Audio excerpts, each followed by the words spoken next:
Hello, and welcome to my Bible study on the book of Revelation, chapter 13.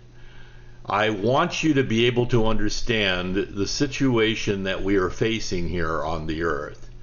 We are living in the times that the events in the book of Revelation are about to truly occur. And so we need to be very informed about what the Bible teaches about those events. Here, I'm just going to focus on the 13th chapter of Revelation.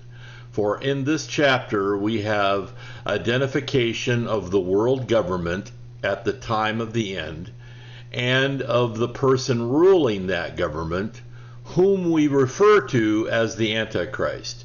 Now, nowhere in the Bible is the one who rules at the end times is defined as being the Antichrist. Now in 1 John it uses the term Antichrist, but it says quite clearly that there are many Antichrists, not just one. And it defines an Antichrist who denies that Jesus the Messiah is God who has come in the flesh. Anyone who denies Jesus has come as God in the flesh is an antichrist and is damned. And so all those who are saved and going to heaven have to reject that idea and have to believe truly that Jesus is God come in the flesh and receive them as their Savior. For that is the identification of the Messiah, not just as the King for eternity over all mankind, but also as Savior. He is the only one who can save us. He's the only one that can rescue us from the things that are going to happen during the time of what we refer to as the Great Tribulation. Now that is the term that Jesus coined in Matthew chapter 24. Great is the word for the most, or the most stupendous, or the most intense of something, and then tribulation is the word for a time of trouble so great that there is no hope. In the Greek it's thalipsis, and we don't want to be in that thalipsis. We want to be off the earth before the thalipsis begins, but unfortunately a majority of the earth is going to choose not to have faith in Christ. They're going to be Antichrist, and they're going to enter into this period of time, the 7 years. We gain the time frame from Daniel chapter 9 verses 24 through 27, where it gives a prophecy of the 70 weeks being 7-year periods, not 7-day periods. And the 70th week, defined there in Daniel 9, 26 and 27, that is the Great Tribulation. This last 7 years before the end of all things, before Christ comes and rules on the earth during the period of time called the millennium, the 1,000-year reign of Christ. So let's look at Revelation chapter 13 and see what it says. Starting with verse 1, it says, "And I stood upon the sand of the sea, and I saw a beast rise up out of the sea, having 7 heads and 10 horns, and upon his horns 10 crowns, and upon his heads the name of blasphemy." So, first of all, what is my philosophy of interpreting the Bible? Well, I believe that the Bible should not be looked at as a metaphorical book. Now, there are metaphors used in the Bible, but they're definitely identified as metaphors. And so when something is not identified as a metaphor, we should take it in the most literal way we can. This is called Occam's razor in philosophy, that the most clear understanding of something is the understanding you should have of it. And so here we see that the Apostle John, who wrote the book of Revelation, he's standing physically upon the sand of the sea. So this isn't metaphorical. He's standing on the sand of the sea. What sea is he standing on? Well, what sea is near the nation of Israel and Jerusalem? And currently, when he's writing the book of Revelation, he was imprisoned on an island off the coast of Turkey, and it was called the island of Patmos, and that literally was surrounded by this sea, and this sea is the Mediterranean Sea. So he knows the sea very well. John had been transported across this sea to the island of Patmos, so this is the Mediterranean Sea that he's seen. And he sees a beast rise up out of the sea. Now, the beast is identified in chapter 12 as being the devil himself. And secondly, the devil is going to form a government in the 7-year period. And so the beast is the 7-year government. And also, if you know anything about the Bible, whenever it talks about kings, the king, word for king, is the same as the word for kingdom in both the Hebrew and the Greek. So when they talk about a king, it's also talking about its kingdom. So here, though we're talking about the government of the last days, we're also talking about the leader of that government of the last days. And we refer to him as the Antichrist, but the Bible calls him the beast. And because the beast refers to both the government and the man, it's easier if we just refer to the Antichrist as the Antichrist, rather than having to explain whom we're talking about when we talk about the beast. Because here we see that this is the government that's rising out of the sea, rising out of the Mediterranean Sea. And so this government has 7 heads and 10 horns. So 7 leadership groups and 10 individuals who lead those 7 leadership groups. And upon his horns, 10 crowns, and upon the heads, the names of blasphemy. So this government that's going to arise will be based upon denial of Jesus Christ. It'll be based upon this being an Antichrist. And so therefore, the name we refer to as the leader of this group, the Antichrist. Next, the reason why he's called a beast, or the government is called a beast, is this is a term used in the book of Daniel, in Daniel chapter 7. Daniel is given a vision of the end times. Now, in Daniel chapter 2, Nebuchadnezzar has a dream, and God gives the interpretation and a vision of the dream to Daniel so that Nebuchadnezzar would believe his interpretation. And in that dream, Nebuchadnezzar sees the future of the world as a beautiful statue with a head of gold and shoulders of silver and loins of brass and legs and feet of iron. And so that's how, in other words, this is from a man's perspective, how a man would see the final kingdoms of the world. He would see them as something beautiful, as the statue made by man. But in Daniel chapter 7, Daniel gets a vision of how God looks upon these final empires, and he sees wild beasts. Wild beasts. So the first one is the one that is with Daniel at the time that Daniel's writing this, the Babylonian Empire, and he sees the Babylonian Empire as a lion. And then the next upcoming empire he sees as a bear, and the bear represents the Persian Empire, or the Medes and the Kurds. I mean the Medes and the Persians. Persians and the Medes. And then the third wild beast he sees arising is after the Persians is like a leopard, and that represents the Greeks. And then the final, the fourth beast, which will last all the way to the end of the world, is undefined, undetermined, just that it is frightening to look upon. So we don't know if it looks like a dinosaur or how it looks, but we know it has 10 horns. It's defined as having 10 horns, and it is more powerful than all the other beasts before it. And so the Roman Empire, of course, it was the most powerful militarily of all the empires before it, and really it never fell. It just was dissolved into smaller nations.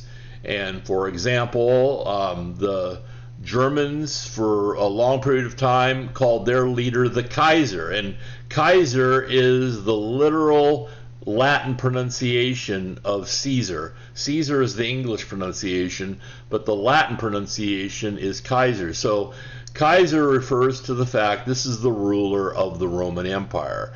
So the Germans looked at themselves as the rightful owners of being the rulers of the once past Roman Empire, who would rule all of Europe. Hence Hitler's aspirations. And then in Russia, they called their leader for many generations from times past the Tsar.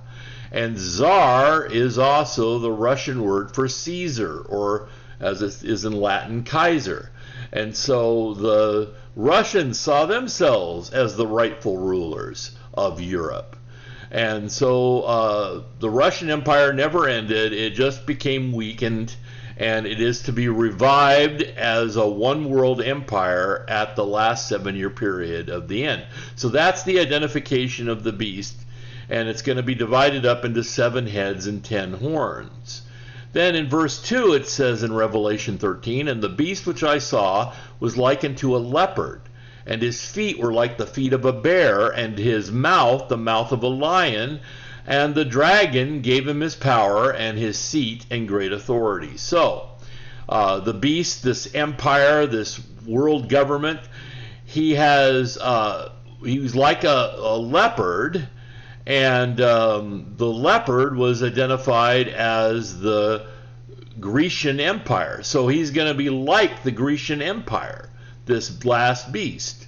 And the Grecian Empire was ruled by philosophy and wisdom. And so the Alexander the Great was one who was trained by Socrates, and so or Plato rather. And so Plato was his teacher. And so we have the Greek Empire being ruled by philosophy. And so this will be the basis of this one world last surviving government. Then it says his feet were as the feet of a bear, and we recognize from Daniel 7 that the bear is the Persians or Iranians. And so his feet were going to be like the Persians and the Iranians. And wildly, of all the ancient empires, the Persians had one of the largest. Oh, the Greeks were larger than the Persians, and so they were able to move around quite swiftly. And then the last empire has the mouth of a lion, and the lion represents the Babylonian Empire. And the Babylonian Empire spoke with great authority, and we see that is the term used for this final government. The dragon gave him his power and his seat, and he had great authority. So with his mouth he will speak with great authority. And if you go back to Daniel 7, you'll see that the one referred to as the little horn, who is the Antichrist, he will constantly be speaking great things and blasphemous things, and that'll be from his own authority. Therefore he is going to be like the Babylonian Empire, but he will be of this final empire, which the dragon gives us power. Now the dragon is the devil, and that is identified in Revelation chapter 12. And so the dragon is the source of all this one world government in the last 7 years of the earth. Verse 3, "And I saw one of his heads as it were wounded to death, and his deadly wound was healed, and all the world wondered after the beast." Well, this is what's going to happen at the mid of the Great Tribulation of this 7-year period. And the one we refer to as the Antichrist is going to be assassinated. And it's going to appear that he dies. And one of the verses in the Old Testament that refers to that situation is in Zechariah chapter 11. And we read here in verse 17, "Woe to the idle shepherd that leaveth the flock. The sword shall be upon his arm and upon his right eye. His arm shall be clean dried up, and his right eye shall be utterly darkened." Another reference to this assassination upon the Antichrist. And so he's going to end up with this wound. His arm is going to be permanently disabled, and his eye is going to be completely darkened, so he may wear an eye patch. We don't know exactly, but the Antichrist is going to be definitely wounded in this assassination attempt. But then, according to Revelation 13, verse 3, he is going to have this miraculous healing, and all the world is going to be astonished. They're going to be in awe of this healing, and so that's what it is going to happen. And we know it's at the mid-time point of the Great Tribulation, the 3.5 years after the beginning of the Great Tribulation. There's several references in the book of Revelation that are time references. They're all based upon 3.5 years.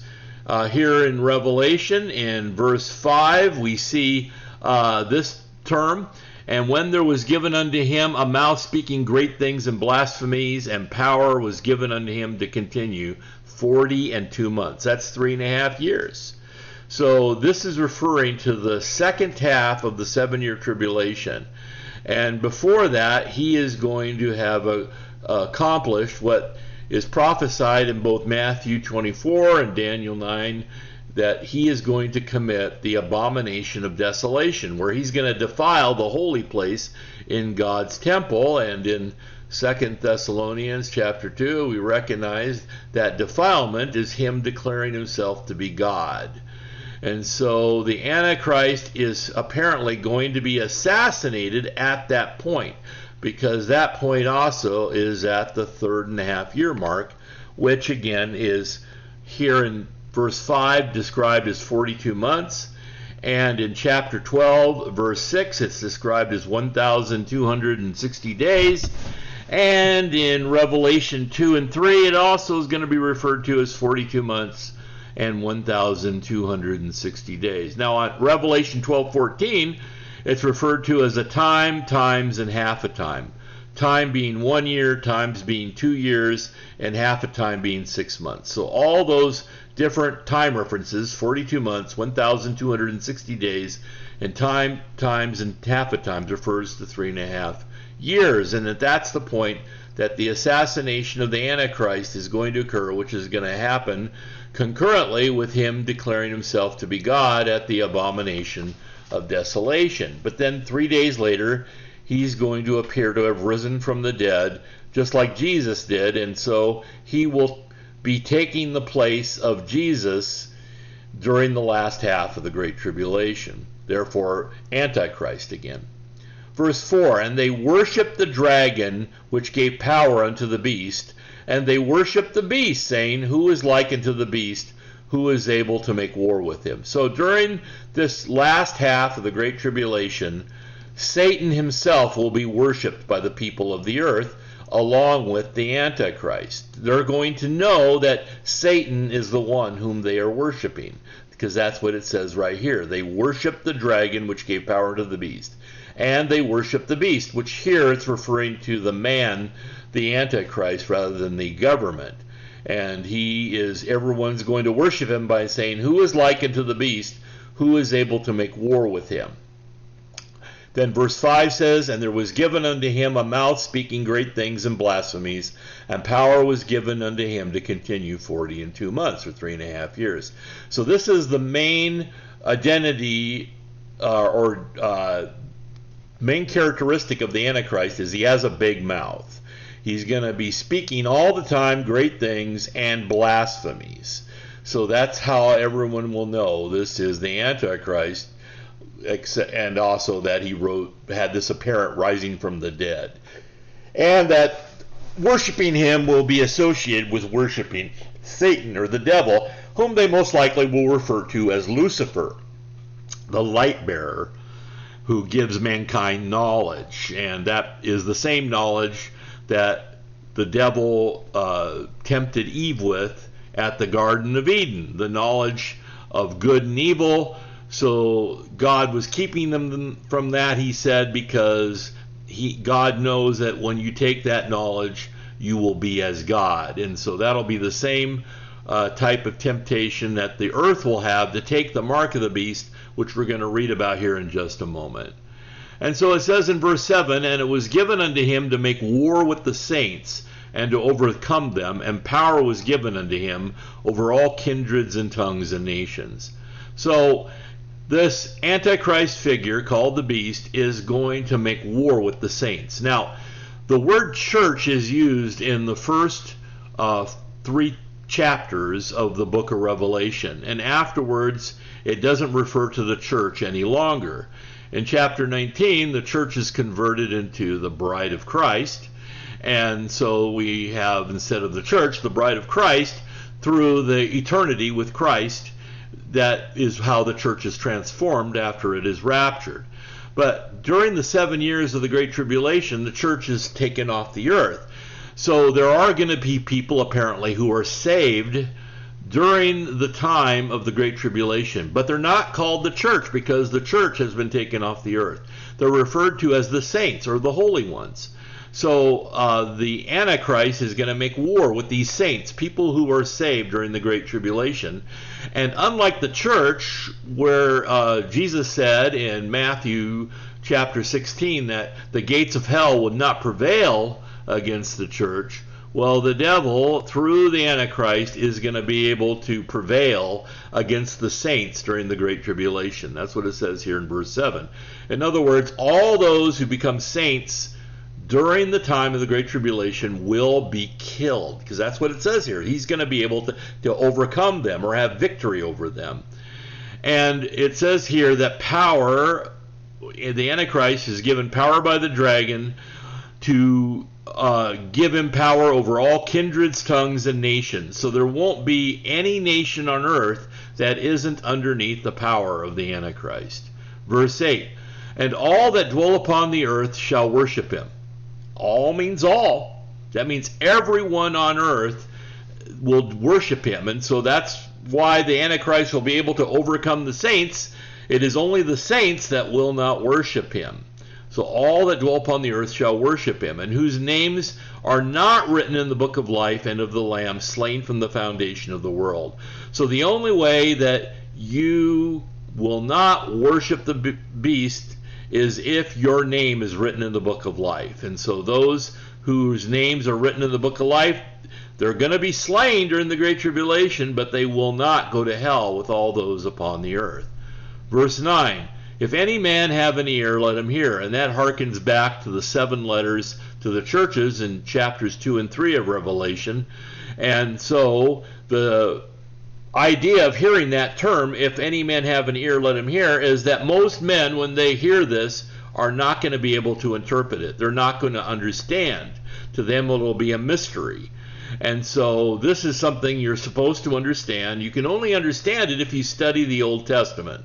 Every verse in the book of Revelation is an allusion from the Old Testament. So if you try to understand the book of Revelation only from the New Testament and only from the Christian church's perspective, you will make a false interpretation. You have to use mainly the book of Daniel, but all the books of the Old Testament have some reference here in the book of Revelation. So verse 10 says, he that leadeth into captivity shall go into captivity. He that killeth with the sword must be killed with the sword. Here is the patience and faith of the saints. So God is telling those who are saved during the Great Tribulation that though they may go into captivity and though they may be killed with the sword, yet those who do this to them shall suffer even greater like punishment. And then verse 11 says, and I beheld another beast coming out of the earth, and he had 2 horns like a lamb, and he spoke as a dragon. So the idea of 2 horns like a lamb, horns always refer to power, and lamb always refers to Jesus Christ. So this second beast that's coming out of the earth, notice it's not out of the sea, but out of the earth.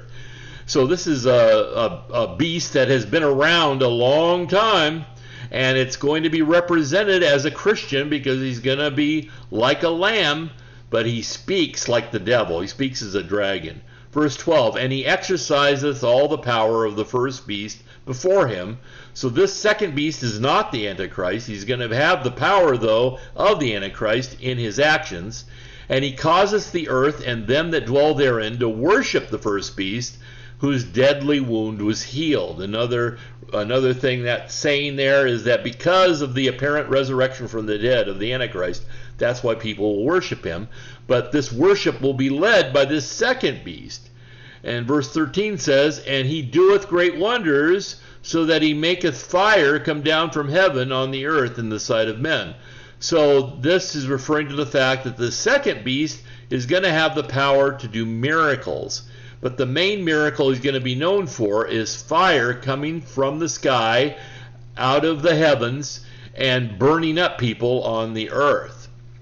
And then it says in verse 14, and he deceiveth them that dwell on the earth by the means of those miracles which he had power to do in the sight of the beast, saying to them that dwell on the earth that they should make an image to the beast which had the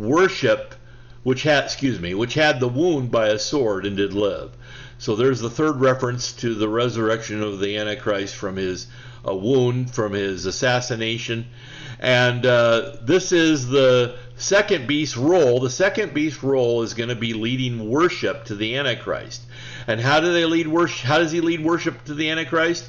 He's making everyone in the world make an image to the beast, and so that they worship this image. Now, this image is likened into the image in Daniel chapter 3. So right after Daniel, just after Nebuchadnezzar has his dream in Daniel chapter 2, the very next thing he does is he builds a statue to himself, because Daniel reveals that the head of the statue, the golden head, represents himself. And so Nebuchadnezzar, wanting to make certain his power is eternal, makes a statue of gold, 60 cubits high and 6 cubits wide, which represents this image that we see here at the end of time. So there's going to be an image of the beast. We don't know if it's going to be actually a statue. Maybe it'll be using holograph technology, but it will be made, because it is something that the Antichrist is represented by, but the second beast is the one who gives life to it. So it says there in verse 15, and he had power to give life to the image of the beast, that the image of the beast should both speak and cause that as many as would not worship the image of the beast should be killed. So perhaps that's when the fire comes out of the sky and kills those who refuse to obey the second beast. Verse 16, and he causeth all, both small and great, rich and poor, free and bond, to receive a mark in their right hand and in their foreheads. And this word for mark means something that needs to be cut into the skin. The word mark could be refer to a tattoo, and it also could refer to something that is embedded in the skin after a surgery or after an incision, like maybe a chip. But there's going to be a mark that everyone who worships the beast is going to be forced to take. It's not going to be allowed to be a voluntary decision. You're going to be compelled to take it upon the threat of death. So everyone is going to be required to take this mark. Verse 17, and that no man might buy or sell save he that had the mark on, or the name of the beast, or the number of his name. So these are all references to the mark. So first of all, the mark gives you permission to buy or sell. And today we know that your cell phone can be configured to purchase things if you have PayPal or other financial services on your cell phone, if you have the correct app. And so this may be a reference to the fact that the mark may have some cell phone technology attached to it.